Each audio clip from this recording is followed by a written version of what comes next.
Hoy queríamos hacer un pequeño homenaje, ya que se celebran los 15 años de la celebración de la festividad de la Carta Puebla, y esta Carta Puebla, que bueno, pues fue rescatada del archivo del antiguo Reino de Valencia por una persona de aquí de Sot, por Manolo García, pero luego se puso o llegó de alguna forma a las manos de Pachi Guerrero, y fue él quien se animó y quiso investigar sobre dicha carta, y el que luego propuso el conmemorar y celebrar esta fiesta que, como os decía, llevamos 15 años con ella. Pachi al mismo tiempo también conocía a Juan Corbalán, que tienen una estrecha amistad. Que preparamos la Carta Puebla y el libro lo preparamos. Exacto. Los dos. Que redactaron conjuntamente un libro, que lo conoceréis varios, el libro de la última Carta de Población, que está redactado por Juan Corbalán y por Pachi, pero que bueno, Pachi lamentablemente pues ya no nos puede acompañar. Este era un proyecto que estábamos preparando con él el año antes de su fallecimiento, y hoy por eso pues queríamos recordarlo, y que mejor pues que aprovechando que se ha presentado un libro por parte del Instituto de Cultura del Alto Palancia, en el que nos acompañan hoy Juan Corchado, que es el presidente, y Vicente Gómez, que es el secretario, me parece, el cargo no editor del libro. No sé, el cargo de Vicente no lo tengo claro. Pero bueno, queríamos pues en estos días y en este pueblo, y si os acordáis la última vez que estuvo aquí Pachi también fue para la festividad de la Carta Puebla, en el que nos hizo una interpretación y una adaptación de ese libro recorriendo las calles del pueblo. Teníamos un proyecto, como os decía, que queríamos haberlo escenificado en este aniversario, pero bueno, pues siempre quedará para el recuerdo, y no se pudo hacer, pues intentaremos de alguna manera, si bien con la ayuda del ICAP o bien de alguna otra forma, el intentar plasmarlo. Y ahora simplemente os dejo primero con Juan Corchado, que es el presidente del ICAP, para que os haga una presentación breve del libro de Voces y Miradas sobre Alto Palancia en honor a Pachi, y luego haremos una pequeña conferencia con, bueno, Juan Corbalán nos hará una pequeña conferencia sobre los últimos, sobre la familia, sobre la propiedad del palacio cuando cayó en propiedad de la familia Valterra. Vale, pues por mi parte, simplemente pues agradecer su presencia.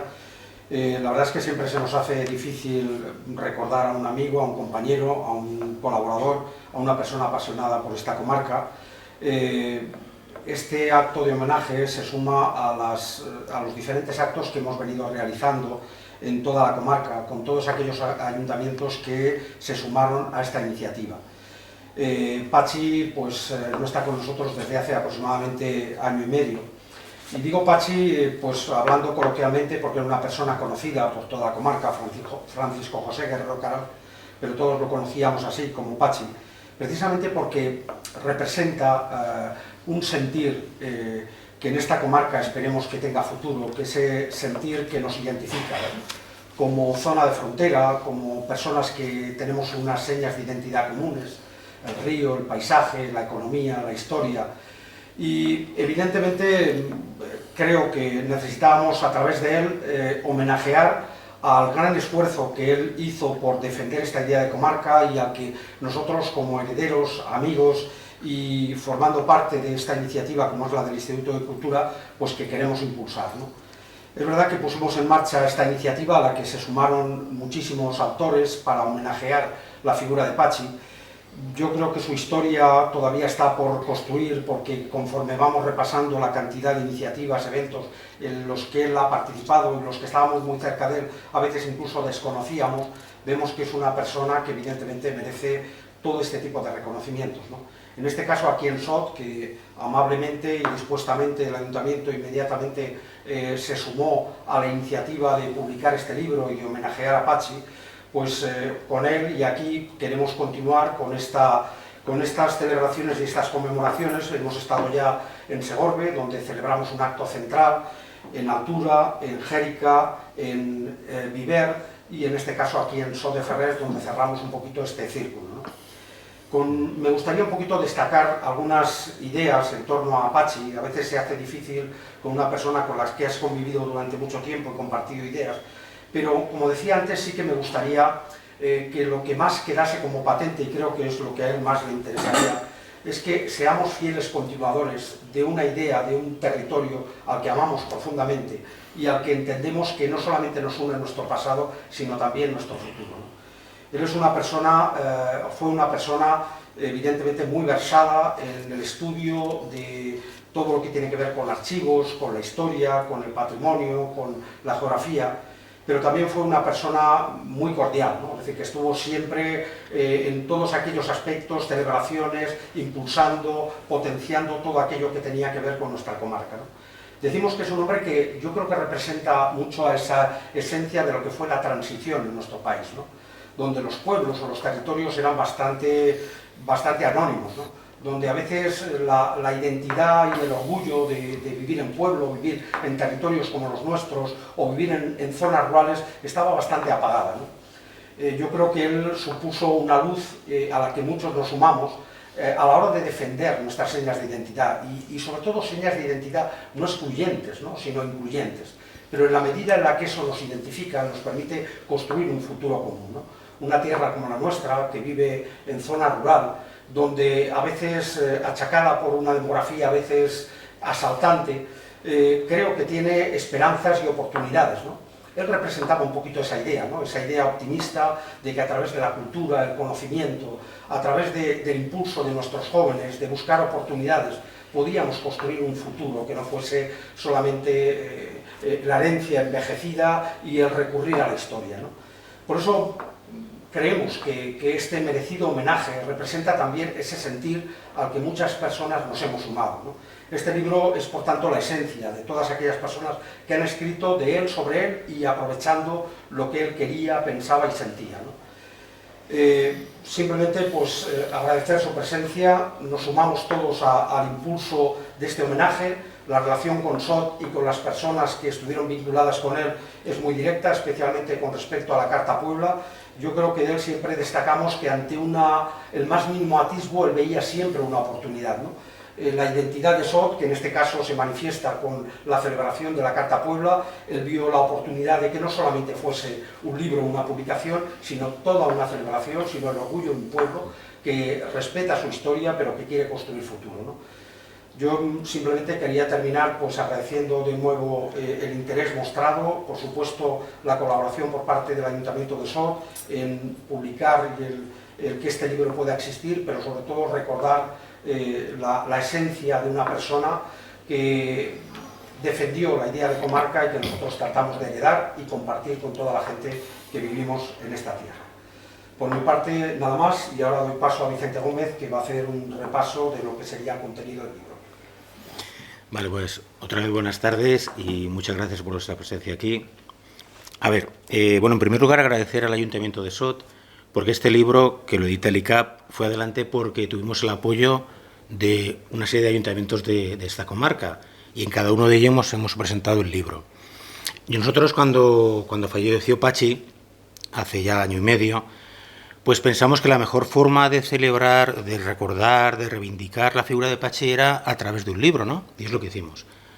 Nos pusimos en contacto con una serie de autores y autoras, entre ellos y ellas, pues a Juan Corbalán, que había tenido mucha relación con él, y preparamos el libro. La verdad es que el libro, no es porque lo digamos nosotros, pero es una castaña del libro, ¿vale? Son 17 artículos, consideramos que está muy bien elaborado, muy bien conseguido, que incluye información muy relevante de muchos pueblos de la comarca, incluidos Sot de Ferrer, como ahora diremos, y que nos representa en el recuerdo de Pachi, ¿no? Como una persona comprometida a nivel cívico y a nivel intelectual con la comarca del Alto Palancia. Yo voy a ser muy rápido, simplemente voy a presentar, que no es poco, a Juan Corbalán. El sentido de Juan Corbalán en el libro es muy concreto. Juan Corbalán y Pachi prepararon un libro, que lo sabéis muy bien, porque lo editó este ayuntamiento en el año 2002, Repoblar para vivir, a través de la Carta Puebla y las vicisitudes que a partir de la Carta Puebla se fueron sucediendo. Y nosotros le pedimos que elaborara un artículo sobre Sot, y él amablemente, pues, como ahora veréis, nos va a hablar sobre los señores de Sot de Ferrer, los Valterra y luego los Ferrer. Bien, y os paso ya directamente a presentar a Juan Corbalán de Celis, que creo que la mayoría lo conocéis. Él es arquitecto, pero no sé por qué gusanillo le entró por ahí lo de la historia, ¿no? Y ahora que ya está jubilado, se puede decir, ¿no? Sí, ahora que ya está jubilado, que dedica más tiempo, pues se dedica con más pasión todavía, si cabe, a la historia.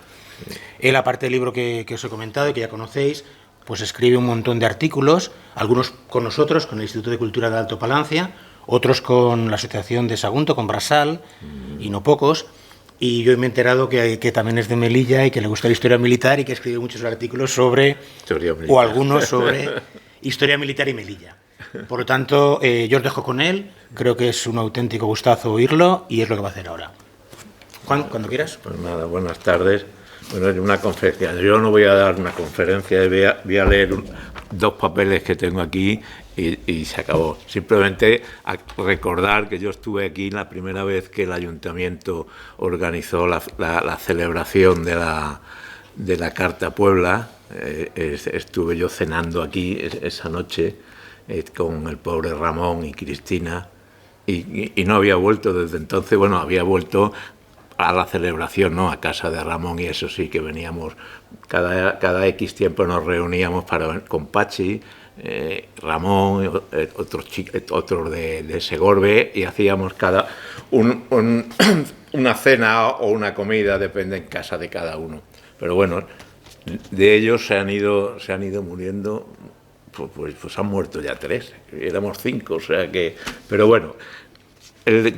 Cuando me pidieron un artículo para el libro de Pachi, pues bueno, era sobre Sot, claro, y mi tema especial, yo soy un poco especialista en los Valterra, que es la familia que son los señores de Torres Torres, que ahora yo paso casi 6 o 7 meses del año en Torres Torres, en una casa muy bonita que era de los Valterra, y la rehabilité durante muchos años, estuve rehabilitando.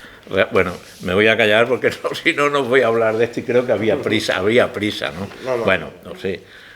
Bueno, empiezo. Mira, entre los pequeños núcleos de población que se encontraban dentro del término general de la ciudad de Segorbe estaba la alquería y torre de Sot. Muchos de estos lugares pertenecerán en un primer momento a los señores de la conquista por donación del rey en recompensa a su ayuda. Con el tiempo, estos pequeños lugares irán pasando de unas manos a otras, siendo adquiridos por caballeros, donceles, altos cargos del clero y en numerosas ocasiones por mercaderes enriquecidos, licenciados y juristas, que con su reciente adquisición de la condición de ciudadanos o buscando esta, pues pretenderán elevar su estatus social con la adquisición de algún señorío, normalmente consistente en un pequeño grupo de casas y un reducido término, que producía unas menguadas rentas y por ello se podían adquirir con un precio asequible. Que precisamente, luego lo veremos, el lugar de Sot perteneció en un momento que lo vendieron los Valterra a la familia Sorel. La familia Sorel era una familia de mercaderes que se enriquecieron pues como si fuese una novela. Compraron unos toneles de cecina y de salazones en el puerto, que había sido de alguna captura de algún corsario o algo, y el caso es cuando lo llevaron a los almacenes, lo destaparon y estaban llenos de monedas. Y con eso la familia se enriqueció muchísimo. Pudieron comprar el lugar de Sot, luego comprar el lugar de la Ribera, ¿cómo era este? Albalat de Mosén-Sorel, o sea que fue, y luego emparentaron con la nobleza, o sea que eso viene a cuento con lo que decía, que buscaban la adquisición de algún pequeño lugar para ir subiendo de categoría social. De los primeros señores de la alquería de Sot apenas tenemos datos documentales anteriores al siglo XIV. En 1237, estando para conquistar Valencia, el rey Jaume hacía donación de Sot a uno de los caballeros que están participando en la conquista del reino de Valencia, que es el noble Hurtado de Liori. Yo de Hurtado de Lyon, yo este documento lo cito porque lo voy recogiendo de un sitio a otro, lo publican los diversos autores, pero yo no he encontrado nada sobre este tema. Pero bueno, lo cito porque supongo que será así. El rey se retenía, a pesar de que le da el señorío, al parecer se retiene la jurisdicción civil y la criminal, es decir, el derecho de administrar justicia y poder aplicarla. Pues una centuria más tarde, en 1348, la ciudad de Segorbe reclamaba en nombre de su señor, que era don Lope de Luna, dicha jurisdicción. Los Valterra comprarían precisamente al rey Martín este derecho en 1407. A finales del siglo XIV ha pasado Sot a mano de los Valterra, familia importante de Segorbe, encabezada entonces por el obispo Íñigo de Valterra, luego arzobispo de Tarragona, que sería el fundador de la capilla del Salvador en el claustro de la catedral de Segorbe, que será el sepulcro de los Valterra, que supongo que todos habéis ido a ver, seguro. Y si no tenéis, pues hay que ir a verlo, todos los días, no, pues eso. Este obispo es una figura muy importante en Segorbe, y es el iniciador del ascendiente social de la familia. Va a comprar durante los años de su obispado el castillo de Castelmontal con sus lugares de Montán y Montanejos, que lo compra en 1377. Luego compra Benafer y Ferragudo en 1379. Fuente la Reina en 1379 también. Arañuel y la Villanueva en 1386. Y por estas mismas fechas el lugar de Sot. Lugares que va a donar a su hijo Juan Valterra. Hasta no hace mucho se pensaba que el Juan Valterra era sobrino del arzobispo de Tarragona, que era el obispo de Segorbe, pero descubrí un documento en el que estaba amigado con una gran dama de Segorbe, que era España de Tobiá, y había tenido un par de hijos, no, al menos 3 hijos con ella. Uno de ellos fue Joan de Valterra, que sería el iniciador de la familia, de la importancia, el que se muda a Valencia en 1405, que es cuando los nobles ya empiezan a reunirse en la capital, y es el iniciador de la gran importancia que esta familia tiene. Es una familia de la baja nobleza, pero muy importante y muy relacionada, y ha participado en todos los hechos que se han dado a lo largo de la historia en la ciudad de Valencia. Su hermano, el hermano del obispo, Andrés de Valterra, aparecerá, porque no he encontrado la fecha en que compran, he encontrado todas las demás que he ido citando, son documentos localizados, pero cuando compra Sot no he podido localizarlo. Su hermano Andrés de Valterra aparece ya como señor de Sot en 1385. Andreu Valterra es el que ha acompañado al obispo en 1377 a su viaje a Roma como embajador del reino de Pedro IV para solicitar ayuda del Papa con la pretensión de obtener el reino de Sicilia, que al final no lo conseguiría. Y más tarde lo acompañará también a Tarragona cuando el obispo, el de Segorbe, es nombrado arzobispo de la diócesis. Durante su estancia en Cataluña, Andreu ha contraído matrimonio con la noble dama doña Sibilia de Puigpardine, señora del castillo de este nombre, situado en Gerona. Este matrimonio se vendrán a vivir aquí a Sot, y son los que van a dar la primera carta a Puebla, porque habría otra carta a Puebla del principio de la donación, de la 1200 algo, pero de esa no se sabe nada. Sí que la primera que se conoce es la de 1394, que en el libro que publicamos también se hace un resumen de ella. Bueno, esa yo pongo aquí entre paréntesis, que quiero suponer que todos ustedes, o casi todos, ya la conocen. ¿No? Sí, la carta de 1394, sí, ¿no? Bueno, este ayuntamiento lo publicó en 2002, un estudio sobre ella. realizado por Pachi y por este señor de aquí. Esta carta la confirmaba años más tarde, en 1421, su hijo Pere, que es cuando vuelven a protestar los moros de Sot por las condiciones abusivas a que estaban obligados, y entonces protesta y se van del pueblo y lo dejan abandonado. Y entonces cuando la primera, Andreu Valterra, pues va, que por favor, y se supone que le rebajaría algunas de las condiciones, de las excesivas condiciones que tenían. Tenían que dar excesivos diezmos de lo que recogían, bueno, estaban en malas condiciones. Pere, el que es el hijo de Andreu, que es el primer señor, después de haber testado un par de veces, que es el que le sucede al morir, o sea que el tercer señor que yo conozco de Sot es, bueno, no, aquí tengo una relación. Pere es el cuarto lo menos. Luego os diré una pequeña relación de quiénes son los señores de Sot. Pere, después de haber testado un par de veces, testaba finalmente en 1447, dejando heredero a su segundo hijo, Jofré de Valtierra, que era el segundón, no era el primero era Andreu. Por lo tanto, los hermanos tienen una disputa y al final, para no llegar a más, llegan al acuerdo de repartirse la herencia y heredar Sot por indiviso. Andreu, de un primer matrimonio con Beatriz de Esplugues, tuvo una hija llamada Violante, que se casaría con Martí de Báguena. Este Martín de Báguena, en principio, era un mercader con dinero, que también le compró a los Valterra el lugar de Benafer y luego le compró el lugar de Ferragudo.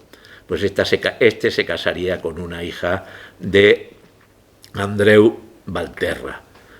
Estos Báguenas seguirán luego, anteponiendo al Báguena el apellido Valterra, pues era el apellido que más sonaba y más importante tenía en esta zona. Jofré se casaba con Joana Burguera, de cuyo matrimonio tendrían un hijo llamado Francisco.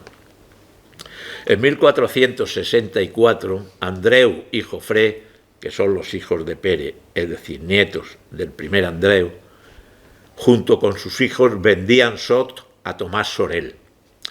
La venta no le resultó a Sorel tan lucrativa como esperaba. El caso es que se la vendieron Sot, en esa primera venta vendieron Sot por 100.000 sueldos. Le contarían que esto era una maravilla y el hombre pues pagó 100.000 euros. Como veremos, la venta no le resultó tan lucrativa como esperaba, pues las rentas que producía el lugar eran escasas y apenas bastaban para pagar los cargos que tenía el señorío. El señorío tenían cargo los señores, cuando necesitaban dinero hipotecaban el lugar y el lugar estaba bastante hipotecado. Así que una década más tarde, es decir, después de 10 años de haber comprado el lugar, pues acuerdan, tiene pleito con los Valterra, le dice que si no se van a meter en mucho pleito y entonces acuerdan anular la venta y hacer otra nueva. Pero esta vez la venta es a favor de Francisco, que es el hijo de Jofré, que aprovecha la dote, se acaba de casar y aprovecha la dote para poder pagarle a Sorel el precio de la venta, que en este caso ya la había rebajado a 60.000 euros.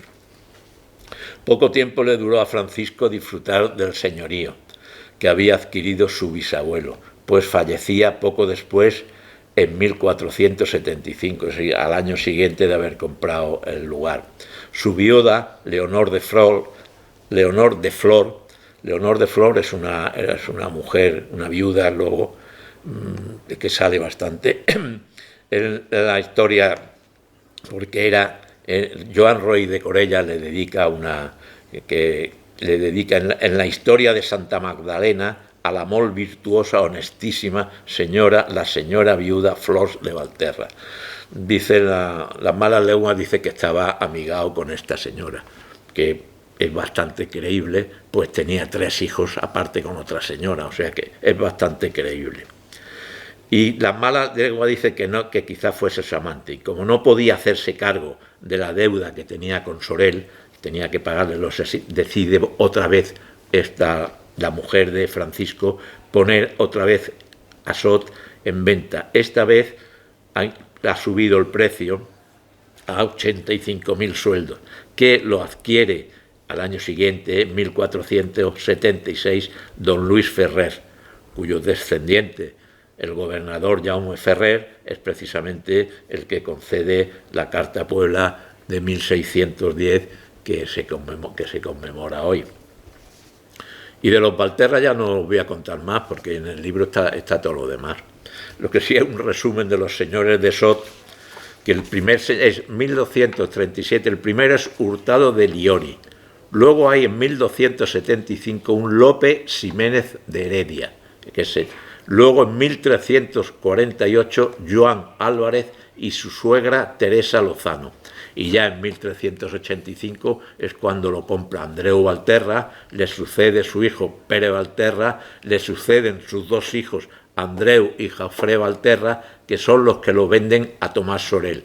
Tomás Sorel lo vuelve a vender a los Valterra, Francisco, que es hijo de Jofré, y la viuda de este es el que lo vende a Luis Ferrer en 1476.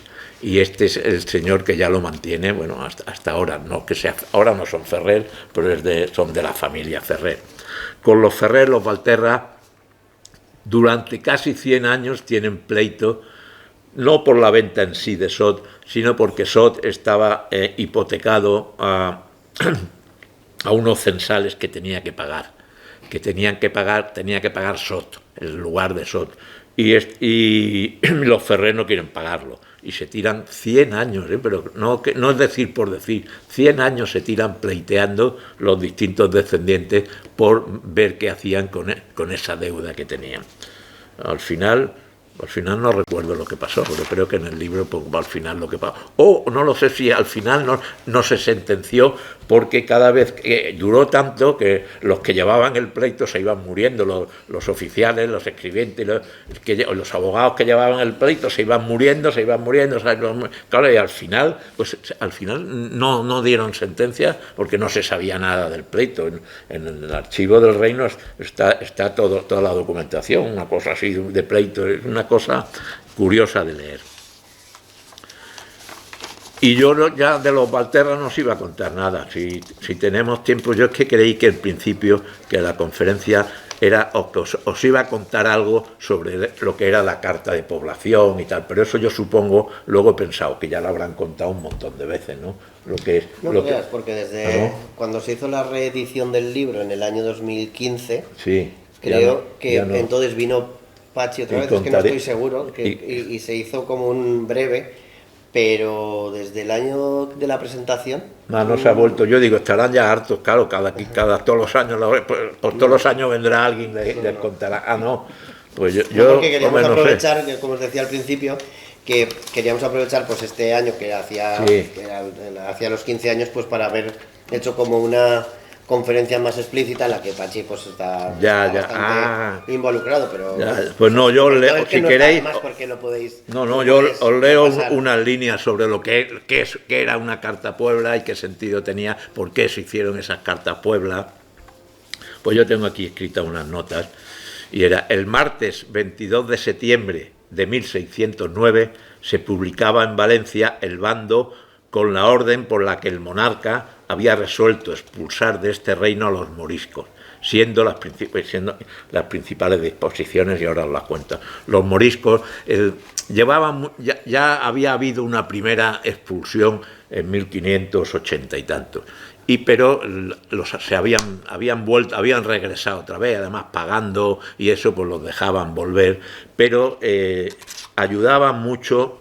Claro, yo la primera vez que toqué este tema me quedé asombrado de cómo es posible que cojan el rey, diga, estos señores de todos los pueblos, que diga, ¡hala! Pero de un día para otro, fuera, a embarcar en los puertos y a Marruecos, los echaron a Marruecos. Pero ¿cómo podía ser eso, no? Claro, con la mentalidad de hoy en día eso no lo entenderíamos.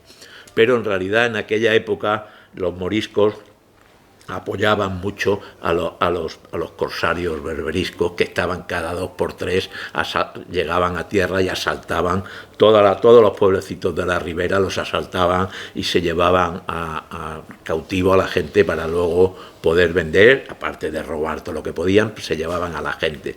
Pero eso era cada 2 por 3, cada 2 por 3 había, porque toda la costa, lo que era toda la costa de África, todos los puertecitos que había de Argel, el Vélez de la Gomera, Arcila, todos los puertos eran bases de corsarios y desde ahí era muy fácil llegar a las costas, que por cierto eran todos barcos de remos, cosa que algunos llevaban un par de velas, pero todo era movido a remo.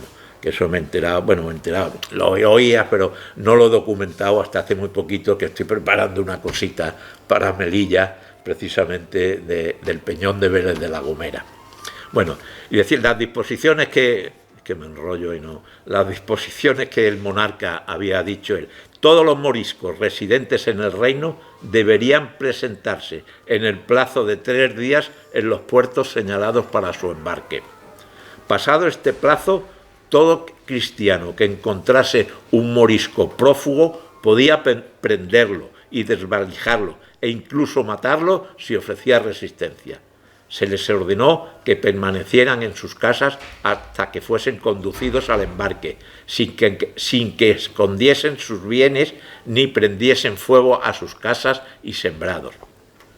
Se apercibía a los soldados y cristianos viejos para que no los maltratasen ni los ocultasen, bajo pena de galeras.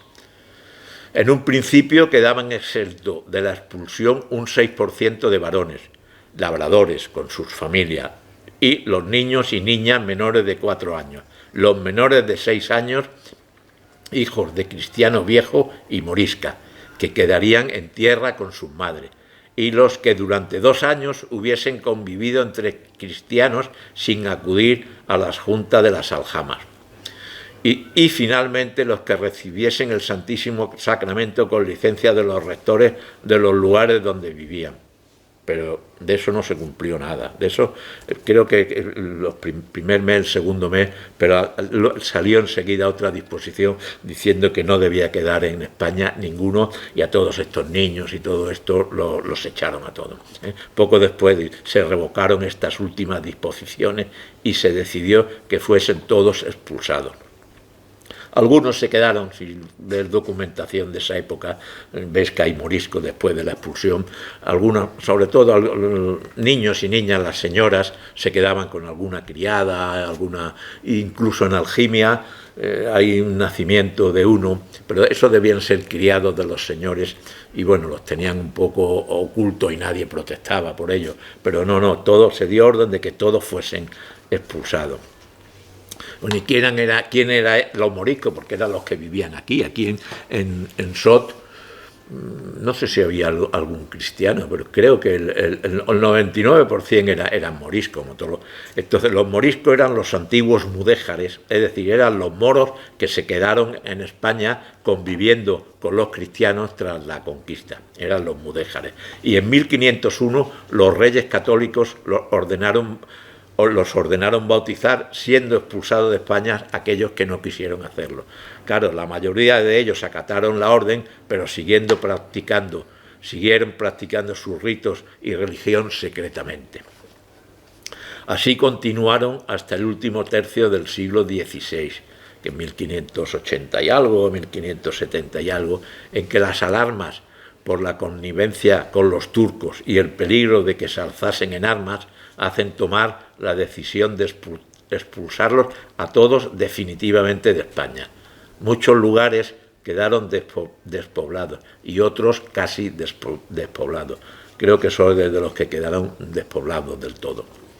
A finales de septiembre de este mismo año 1609, una vez se supo con certeza la noticia de la temida expulsión, los señores valencianos, preocupados por la consecuencia que esto podía traerles, claro, se quedaban sin mano de obra, se quedaban todos los campos sin gente para trabajar. Entonces enviaron una delegación al rey que iba encabezada por el señor de Manises y por don Joan Valterra, que entonces era el señor de Canet, era el hermano de Miguel de Valterra, que era el señor de Torres Torres, porque la baronía de Torres Torres solo la podía heredar uno, y la baronía de Canet, que también la tenía, no se podía compartir con la de Torres Torres. Pero ya cuando llegan los emisarios valencianos a Madrid, ya era demasiado tarde y estaba ya todo decidido. Se les comunicó que el rey, para resarcirle de los perjuicios que seguramente iban a experimentar, les otorgarían todos los bienes que no pudieron llevarse, y que no estuviesen hipotecados, y que desde ese momento pasarían a estar sujetos a la autoridad de cada señor de cada lugar. A partir de entonces, y como tal medida les favorecía no solo económicamente, sino que les serviría para consolidar tanto la propiedad útil como la directa, es decir, les iban a dar otra vez el dominio de la tierra, y sobre todo, lo que quizás fuese más importante, también tenía la oportunidad de establecer un nuevo régimen señorial. Pues tu actividad fue favorable a la medida adoptada.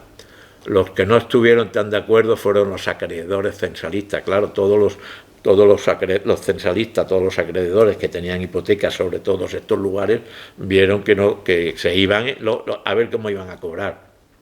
Pero bueno, el rey luego le sacaron una serie de disposiciones para poder favorecerlo.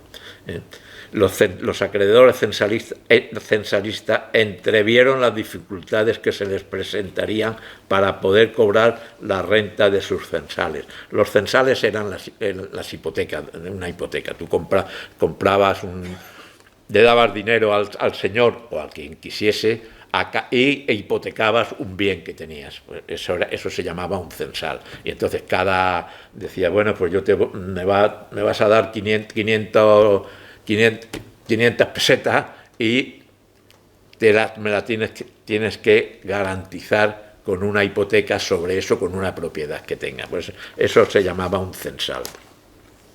A raíz de la expulsión se tuvieron que conceder nuevas cartas de población para aquellos nuevos pobladores que quisieron venir a repoblar los antiguos lugares de morisco. Muchos de los que acudieron eran labradores de los lugares colindantes, que quisieron mejorar su situación adquiriendo una casa y una serie de tierras, que a cada poblador se le concedía una casa y una serie de tierras, unas 5 jovadas que les daban, que con eso consideraban que una familia podía sustentarse. Otros, aparte de los lugares cercanos, vinieron de lugares mucho más apartados e incluso de fuera del reino de Valencia, sobre todo de Aragón y Mallorca. Los de Mallorca se establecieron sobre todo en la zona de Denia. Pero mayormente la repoblación se produjo con gente del mismo reino de Valencia. Aquí en Sot vino gente de Segorbe, y vino alguno de Torres Torres. Nada más producirse la expulsión, los dueños de los lugares que habían sido de moriscos intentaron repoblarlos, aumentando en su provecho las ya de por sí duras condiciones en que lo tenían sus antiguos vasallos. Esto trajo consigo un retraimiento inicial en el proceso de repoblación. Para intentar suavizar esta situación y facilitar los nuevos asentamientos, el rey aconsejó a los nobles que aflojasen las condiciones que pretendían imponer a los nuevos pobladores, y se ordenó una reducción casi general en el pago de los censales. Es decir, por orden real, las hipotecas se rebajaron. Si yo te tenía que pagar 500 sueldos por una hipoteca, la rebajaron, no sé si fueron un 30%, tenía que pagar, ya se anularon. A los señores que habían sufrido grandes pérdidas a causa de la expulsión se le asignaron diversas cantidades en ayuda de sus casas, como sucedió con don Miguel Valterra, que era el señor de Torres, a don Jaume Ferrer, que era entonces el gobernador del reino y señor de Sot y de la mitad de Cuartel. Tan solo se le permite la reducción en el pago de cenzales que tienen cargado sobre sus moriscos, sin concederle ninguna ayuda, porque la casa de Sot en ese momento no estaba en muy mala situación, es decir, los Ferrer se encontraban en una situación económica bastante sana. En el recuento efectuado poco antes de la expulsión figuraba Sot con un total de 112 casas, lo que supone una población morisca aproximada de unos 400-500 habitantes. Producida la expulsión, el lugar, al igual que la mayoría de los que tan solo disponían de población morisca, debió quedar totalmente despoblado. Con los 44 pobladores que acuden a repoblarlo, se alcanza una población de unos 175-200 vecinos, lo que supone algo menos del 50% de lo que existían en el momento antes de la expulsión. Estando el descenso de población, este descenso que era del 50%, era el que estaba dentro de los límites normales de lo que se había producido en todo el reino. Es decir, costó bastantes años el que se volviesen a repoblar los lugares. Sobre todo porque los señores no quisieron rebajar, a pesar de las disposiciones reales, eso no quisieron rebajar las condiciones abusivas que los tenían, y claro, la gente ya eran cristianos, pues si no estaban muy desesperados no querían volver a repoblar, ya estaban bien donde estaban. Bien no estaban, pero para estar peor ya estaban bien donde estaban. Entonces, ¿qué eran las cartas de población? Eso llamamos cartas de población. Bueno, pues la carta de población eran documentos por los que el señor feudal de un lugar repartía entre los nuevos habitantes, estableciendo el marco jurídico en el que se iba a desarrollar la comunidad, dando por escrito las condiciones y los derechos, los deberes a los que estaban sometidos todos ellos, personalmente, tanto ellos como las propiedades que se les establecen. Normalmente, como ya hemos dicho, una casa y un determinado número de tierras. En realidad, estas cartas son verdaderos contratos agrícolas, dados con el fin de repoblar el lugar, constituyendo verdaderas ordenaciones de la vida pública del mismo. Eran casi unas ordenanzas municipales, pues decían si podías entrar, si entrabas en el campo de fulanito y estropeabas algo, tenías que pagar esto. Ahora, eso sí, para todos los edificios que eran necesarios para la vida común, como era la panadería, el horno y tal, todo eso eran regalías del señor. ¿Qué eran las regalías? Las regalías eran eso, un regalo. Todo el mundo estaba obligado a ir a comprar a la tienda, a comprar la carne, el vino, el pan, a moler el trigo en el molino, todo en las propiedades del señor, con lo cual de ahí sacaba una buena renta, pues había que pagar por ello, aparte de lo que se pagaba al molinero, al tendero o al del hostal, todo, él sacaba una pequeña renta de eso. El hecho de la expulsión no alteró el régimen señorial existente antes de que ésta se produjera.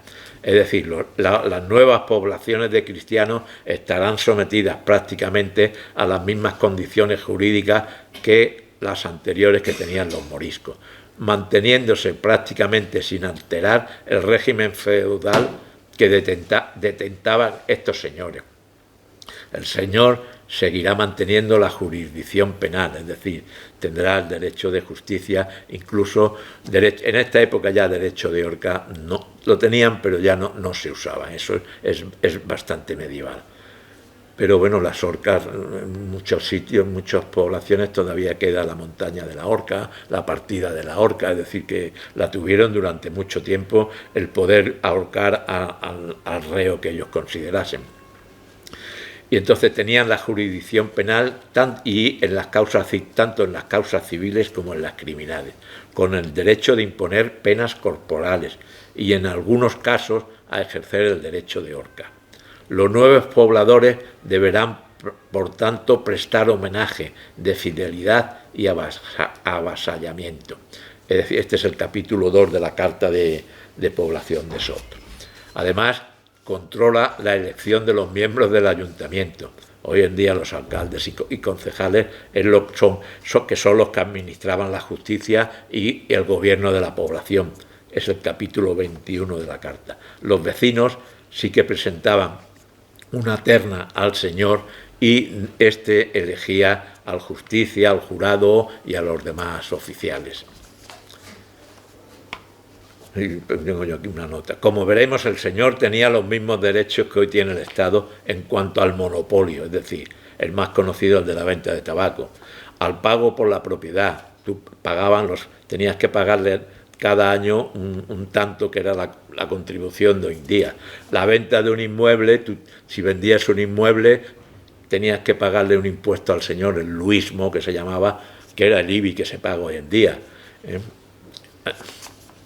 El señor tiene el derecho de monopolio o regalía, es decir, tenía derecho a obligar a usar el molino, la almazara, el horno, la tienda y todos aquellos establecimientos necesarios para el normal desarrollo diario de la población, por cuyo uso cobraba cierta cantidad, lo que suponía una buena fuente de ingresos que añadir a la que se producía con lo que obtenía de las cosechas del campo y cría de animales, porque de lo que se cosechaba en la huerta tenían que pagar un tanto, en el secano lo mismo, de cada cría de animal pues tanto, de cada gallina tenían que dar 2 o 3, de cada cerdo tanto. Es decir, que vivían como señores, los señores vivían como señores. Por las casas y tierras que se habían establecido debían pagar anualmente una pequeña cantidad. En realidad, aquí en Sot tenían que pagar 24 reales castellanos por casa, que eran 24 sueldos. De la cosecha de grano, de la fruta, las hortalizas, de las crías de animales destinados al consumo, se pagaba al señor una parte de ellos. Como señalábamos en la publicación, en la del libro anterior, don Jaime Ferrer, que ha establecido unas condiciones de población que se pueden considerar como muy benignas, tan solo les pide la partición de fruto, no les pide ni animales ni nada. Así que fue un señor muy benigno, que ese es el capítulo 15 de la Carta de Población de Sot. Se les obligaba, eso sí, a residir en la población un determinado número de años, generalmente de 4 a 6, durante los cuales no podían vender sus propiedades. Pasado este tiempo ya se podían vender, pero había que pagar por ellas cierta cantidad. Era lo que hemos comentado del luismo. Cada vez que se vende una casa, igual que ahora, tienes que pagar al ayuntamiento pues igual, tenías que pagarle al señor. En realidad los señores actuaban como el Estado y en algunos casos como los ayuntamientos. Se le daban los impuestos al Estado y al ayuntamiento. Normalmente venía a ser, este pago era un valor, el 10% del valor de la venta, que ahora no sé cómo está. Cuando vendes una plusvalía. La plusvalía. Ahora no me acuerdo. No sé, creo que es un... No sé, no me acuerdo. Sí. Pero por ahí, en torno al 10% casi. Pues el 10%. También tenían que, para poder vender, tenían que pedirle permiso al señor, puesto que el señor, aunque era el propietario de la tierra, pero en realidad la tenía arrendada. Entonces, para poder venderla, tenías que poder, que eso se llamaba la fadiga en valenciano. Pues el señor además tenía prioridad de compra, como hoy en día. Hoy en día, si alguien tiene una vivienda y, por ejemplo, tú, si la has tenido alquilada, tienes prioridad de compra. Si eres familiar del que la vende, tienes prioridad. Si eres el vecino, también tienes prioridad de compra. Eso casi nadie lo usa, pero sí que está todavía vigente. Bueno, y ya no os voy a contar nada más. Ya no voy a contar nada. Si alguien quiere preguntar algo, ¿tiene alguna? No sé si tenéis alguna consulta o surge alguna duda después de... Si habéis estado esta mañana en la representación está basada en los textos que tanto Pachi como cómo redactaron. Está dramatizada y teatralizada, pero si si los diálogos os han sobrado de los impuestos que se pagaban a Segorbe, porque era el propietario, bueno, es un poco lo que surgía en aquel Sí, momento. lo que ponía en la carta, ¿no? Que nosotros cuando hicimos el libro no nos inventamos nada, simplemente nos dedicamos a transcribir la carta. Bueno, se hizo creo recordar, ¿verdad? No me acuerdo, hace muchos años, pero bueno, una situación, situar el lugar, lo que era y tal, y luego exponer lo que era la carta. Sí. Y creo que algún resumen, más o menos decir lo que era la carta, lo que era una carta. Supongo que lo contaríamos en su día, no lo recuerdo, ¿no? Sí. En cuanto a la carta, sí que es verdad que hay una zona que cuando se entregan los títulos al señor, hay una zona que ahora es del término de Segorbe, que es la Ollalbaida, pero sí que es verdad que la mayor parte de los propietarios de esa zona, que es en donde están las minas para adentro, las minas de aquí enfrente, hay muchos propietarios que sí que son de Segorbe, que son de Sot, y son descendientes, que no sé si a lo mejor serán de aquellos de la carta, pero sí que es verdad que se hace mención a una casa en la Ollalbaida, a un secano en la Ollalbaida, que está justo aquí enfrente, pero que está después de las ventas de Santa Lucía, que ahora no es propiedad de Sot, pero sí que... Pero no tenía necesariamente que ser de gente de Sot, porque había mucho terrateniente entonces, que tenían gente de Segorbe, lo normal era gente de Segorbe, que compraban propiedades aquí, terrenos y tal, entonces esos eran los terratenientes, que tenían una serie de condiciones también especiales para ellos. Pero es un poquito más tarde de lo de las cartas, lo de los terratenientes. Sí, porque en otro momento de la historia también el señor de Sot y Soneja también, eso tenía más término, que se lo vende a Soneja a cambio de unos derechos de agua, pero eso también pasó posterior a esto, o sea que sí que es bastante fidedigno y con ello lo intentamos representar. Bueno, pues nada, si no tenéis ninguna cuestión o no surge ninguna duda que poder plantear, pues quiero agradecer tanto a Juan como a Vicente por parte del ICAP que hayan venido y sobre todo pues a Juan Corbalán por haber dedicado esta tarde de un sábado que bueno, pues es que no ha querido preparárselo en lugar de estar con su familia. Así que nada, muchas gracias. Ha sido un sufrimiento, ha sido un sufrimiento.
Ese queso es de plata. Ese queso es de esos de categoría, de esos.